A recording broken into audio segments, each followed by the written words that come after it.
Next நேயர்களுக்கு வணக்கம். நான் டாக்டர் தீபா லாலன். இன்றைக்கி நம்ம என்ன டாபிக் பற்றி டிஸ்கஸ் பண்ண போகிறோம் அப்படின்னா, மார்ச் மாதம் பாருங்கள், கும்பத்தில் 4 கிரகங்கள் சேர்க்கை அப்படின்றது இருக்குங்க. இதை சதுர்கிரக யோகம் அப்படிம்பாங்க. கும்பத்தில் மட்டும் 4 கிரகங்கள் சேர்க்கை இல்லைங்க, மீனத்தில் சுக்கிர பகவான் உச்சம் பெற்று அமர்றார். ஆக இந்த ஒரு நாட்கள் பாருங்கள், அதாவது இந்த மார்ச் மாதம் முழுசுமே நிறைய ராசிகளுக்கு அபரிவிதமான நற்பலன்கள் அப்படின்றது வரதான் போகுது. உங்கள் ராசிக்கு என்னென்ன மாதிரி நற்பலன்கள் வரப்போகுது, அதே மாதிரி ஒரு கிரகங்கள் ஒரு பாவத்தில் இருக்காங்க, ஒரு கிரகம் ஒரு பாவத்தில் இருக்குது அப்படின்னாலே நல்லதும் உண்டு. உதாரணத்துக்கு 90% நல்லது, இல்லை 10% நெகட்டிவ் அப்படி வரலாம். இல்லை 90% நெகட்டிவ், 10% நல்லது அப்படின்னு வரலாம். இங்கே 4 கிரகங்கள் இருக்காங்க அப்படின்னும் போது எந்த அளவுக்கு நல்லது இருந்தாலும் ஆப்வியஸ்லி சின்ன சின்ன விஷயத்தில் நம்ம கொஞ்சம் உஷாராக இருக்கணும். அந்த மாதிரி எந்தெந்த விஷயத்தில் நம்ம கவனமாக இருக்கணும், எந்தெந்த விஷயத்தில் பார்த்திங்கன்னா நம்ம ரொம்ப காஷியஸாக இருக்கணும். இப்படி பல விஷயங்கள் இந்த பதிவில் நான் சொல்கிறேன். ஸோ வீடியோ ஸ்கிப் பண்ணாமல் பாருங்கள், நேரத்தை வீண் பண்ணாமல் சட்டன் வீடியோக்குள்ளே போயிடலாம் வாங்க. கடகராசி அன்பர்கள், கும்பத்தில் 4 கிரகங்கள் சேர்க்கை. கும்பம் உங்களுக்கு என்ன பாவம்? 8ஆம் பாவம், அஷ்டமஸ்தானம். அதனால என்ன சொல்லுது அப்படின்னாங்க, மரபு வழி சொத்துக்கள், மறைமுக உறவு முறைகள், அதே மாதிரி நம்மளோட ஆரோக்கியம், மருத்துவ செலவு, இதெல்லாம் மாங்கல்ய பலம், இதெல்லாம் சொல்லக்கூடிய பாவம் தான் 8ஆம் பாவம் அப்படின்னு சொல்லலாம். சரி, இப்போ 8ல் ஒரு கிரகம் இருக்குனாலே நம்ம கொஞ்சம் உஷாராக தான் இருக்கணும் ஆப்வியஸ்லி. இப்போ 4 கிரகங்கள் இருக்காங்க, முக்கியமாக ராகு பகவான் இருக்கார். அஷ்டமத்து ராகுன்னு போது ஃபஸ்ட்டு பாசிட்டிவ் என்ன? திடீர் மாற்றம், திடீர் யோகம், திடீர் பணவரவு அப்படின்றது வரத்துக்கு வாய்ப்பு உண்டு. திடீர் மாற்றம், திடீர் யோகம் அப்படின்னா நம்ம ரொம்ப சிம்பிளாக பார்த்திங்கன்னா சிலர்லாம் பார்த்துருப்போம். நாங்கள் ஒரு மூக்குத்தி வாங்க போனோங்க ஒரு ஜுவல்லரி ஷாப்பில். அந்த குழுக்கள் எழுதி போட்டாங்க. குழுக்களில் நாங்கள் பார்த்தோம் 1 கிலோ தங்கம் வந்துச்சுங்க அப்படின்னு சொல்லுவாங்க பார்த்தீங்களா. அந்த மாதிரி எல்லாம் வரதுக்கான வாய்ப்பு பார்த்திங்கன்னா கடகம் பார்த்திங்கன்னா அனுபவிப்பாங்க. ராகு கொடுப்பார். அப்போ நானும் கடகம் தான், நிறைய பேர் கடகம் இருப்போம். எங்கள் எல்லாருக்கும் அந்த மாதிரி பார்த்திங்கன்னா ஒரு மூக்குத்தி வாங்கினா 1 கிலோ தங்கம் வருமா, ஒரு லாட்ரி சீட் வாங்கினா, இப்போ தான் கேரளாவில் லாட்ரி சீட்லாம் இதுவாகிடுச்சுல்ல, லாட்ரி வாங்கினா கோடி ரூபாய் விழுமா அப்படின்னு அப்படி கிடையாது, எல்லாருக்கும் கிடையாது. அந்த மாதிரி சுய ஜாதகத்துலேயும் பிராப்தம் இருக்கணும், இருந்தால் மட்டும்தான் இது நடக்கும். புரியுதுங்களா? ஆனால் 8ல் ராகு திடீர் மாற்றங்கள் அப்படின்றத சாலிடாக கொடுப்பான். ஏதோ ஒரு விதத்தில் ஒரு குட் லக்கு, அதிர்ஷ்டம் அப்படின்றத கொடுப்பாங்க, கவலைப்படாதீங்க. சரி, மைனஸ் என்னங்க, உங்களுக்கு ஹிடன் ரிலேஷன்ஷிப்ஸ் ஏதாவது இருக்குது அப்படின்னா, நிறைய பேர் பாருங்கள், எனக்கு ஒரு குழந்தை இருக்கிறது என் கணவருக்கு தெரியாதுங்க, எனக்கு ஒரு பொண்ணு இருக்கிறது என் மனைவிக்கு தெரியாதுங்க அப்படின்னு சொல்கிறவங்களாம் இருக்க தான் செய்கிறாங்க சுய ஜாதகம் பார்க்க வரும்போது. அந்த மாதிரி உங்களோட மறைமுக உறவு முறைகள் ஏதாவது இருக்குது அப்படின்னா சமுதாயத்துக்கு தெரியறதுக்கான வாய்ப்பு உண்டு. புரியுதுங்களா? எங்களுக்கு அதெல்லாம் இல்லையேம்மா, இல்லாதவங்களுக்கு இந்த வரிகளே கிடையாது, இருக்கிறவங்களுக்கு இந்த வரிகள், இல்லாதவங்க இந்த வரியை யோசிக்க வேண்டியதில்லை. அப்போ தெரியறதுக்கு வாய்ப்பு உண்டுன்னா என்ன பண்ண முடியும்? ரொம்ப சிம்பிள். முதல்ல அவங்க கூட எப்படி இருந்தீங்களோ அதே மாதிரி இருந்துருங்க.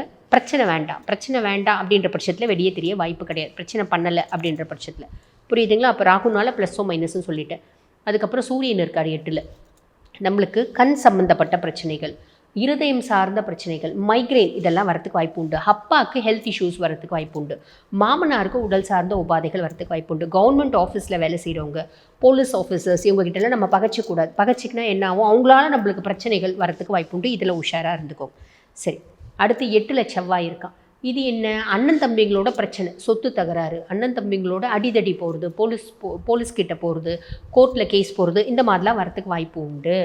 புரியுதுங்களா? அப்போ இதுலேயும் கவனமாக இருக்கணும். சின்ன சின்ன ஒரு ஆக்சிடென்ட்ஸ் வரத்துக்கு, ரத்தம் சம்மந்தப்பட்ட நோய் வரத்துக்கு இதுக்கும் வாய்ப்பு உண்டு. சரி, 8ல் புதன், நரம்பு சார்ந்த பிரச்சனைகள் வரத்துக்கு வாய்ப்பு உண்டு. என் பேச்சினால நான் மாட்டிக்கினையா, நான் என்னமோ அவங்க கேட்டாங்க, நான் சாதாரணமாக ஒத்த வார்த்தை பேசினேன், அந்த ஒத்த வார்த்தைக்கு அவங்கவுங்க கண்ணு மூக்கு காது வாயிலாம் வச்சு இஷ்டத்துக்கு வச்சு என்னை ட்ரோல் மெட்டீரியல் ஆக்கிட்டாங்கப்பா அப்படின்ற மாதிரி. இப்போ நம்ம சோஷியல் மீடியாவில் பார்க்குறோம் இல்லைங்களா, சாதாரணமாக யதார்த்தமாக யாரோ 2 வார்த்தை பேசியிருப்பாங்க, அந்த யதார்த்தமான வார்த்தைக்கு ஒரே பயங்கர அப்போசிஷன்ஸ் வரும். அதுக்கும் மேலே நெகட்டிவ் ஆஸ்பெக்டில் எவ்வளோ உருட்டினாலும் அது அவங்களுக்கு ஒரு பப்ளிசிட்டின்னு தான் வச்சுக்கோங்க. பட் இருந்தாலும் இந்த மாதிரி காலகட்டத்தில் தான் பார்த்தீங்கன்னா 8ல் புதன் போகும்போது நம்ம அந்த மாதிரி வாயை கொடுத்து மாட்டிக்கிறதுக்கான வாய்ப்பு உண்டு.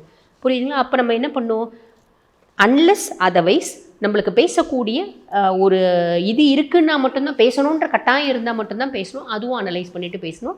தோன்றதெல்லாம் பேசக்கூடாது. நம்ம மனசு சொல்கிற பேச்சை கேட்கக்கூடாது. இந்த மாதம் புத்தி சொல்கிற பேச்சை கேட்கணும். கடகம், ஞாபகம் வச்சுக்கோங்க. சரி, அதுக்கப்புறம் மீனத்தில் சுக்கிரன் உச்சம் பெற்ற வந்துருக்க. இது வரைக்கும் ஒரு நல்லதும் நீங்கள் சொல்ல, எல்லாமே நெகட்டிவ் தான் சொல்லியிருக்கீங்க. என்ன பண்ணட்டும், இருக்கிறதானு சொல்ல முடியும். நீங்கள் வந்து நல்லா இல்லாத போட்டு அடடா கடகம்மா ஜாக்பாட் அப்படின்னா போய் சொல்ல முடியாது இல்லைம்மா. உள்ளதே உள்ளபடியே சொல்லும். கண்ணாடி போல தான் எப்பயுமே வந்து நம்மளோட என்னுடைய பதிவுகள் இருக்கும். அப்போ இந்த 8ல் இருக்க கிரகங்கள் இந்த மாதிரி ஒரு ப்ளஸ் என்ன அப்படின்னா திடீர் மாற்றம், திடீர் பணவரவு, அது ஒரு ப்ளஸ் சொல்லியிருக்கேன், அது இல்லைன்னு சொல்லக்கூடாது. அதுக்கப்புறம் நம்மளுக்கு வந்து பாருங்கள், மீனத்தில் சுக்கிரன் உச்சம் பெற்று அமர்ந்திருக்கா. மீனம் உங்களுக்கு என்ன பாக்கியஸ்தானம், பாக்கியஸ்தானத்தில் சுக்கிரன். இத்தனை பிரச்சனை இருக்குது அப்படின்னாலும் காசு பணம் வசதி அதுக்கெல்லாம் குறையே இருக்காதுமா. ஏதோ ஒரு விதத்தில் ஏகப்பட்ட செலவு இருக்குமா, இருந்தாலும் ஏதோ ஒரு விதத்தில் காசு நடமாட்டம் இருந்துகிட்டே இருக்குது.